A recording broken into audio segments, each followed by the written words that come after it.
Hi, JP here. If you want to broadcast in real time to absolutely anyone in the world, you can now do that using your phone on apps like Periscope. Anybody in the world can watch you as you're talking and can send you text comments in response, and you can respond back to them. What's it like in practice? I've recently been experimenting with Periscope. Here's what I found.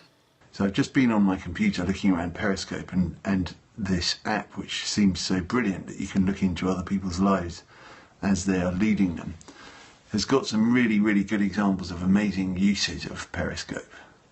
But then when I looked at what's live now, I just got really depressed because I saw a succession of things I really didn't want to see.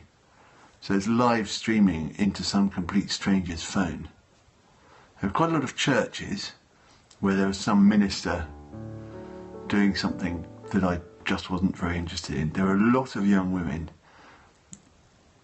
operating under the title bored and not seeming to do very much except check their appearance, like that.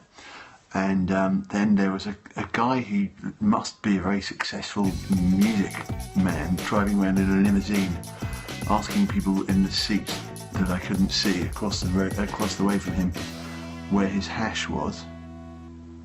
And then there was some reporting from an IndyCar race somewhere. Anyway, really bizarre.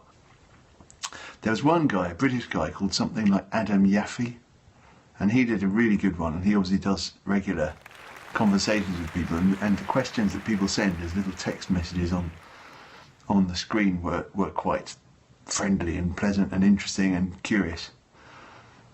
So I liked his one, so I might try and find him and follow him. But then a lot of these young women, God, they just had the most unpleasant comments coming at them all the time. And there was one woman, I felt so sorry for her. She had all these obscene comments coming up, and she sort of just, as if she couldn't even see them. It was brilliant, she did it very well. Just ignored those, and then someone would make another comment and she would respond pleasantly to that. And then after a while, I think she just couldn't take it anymore because the broadcast just stopped.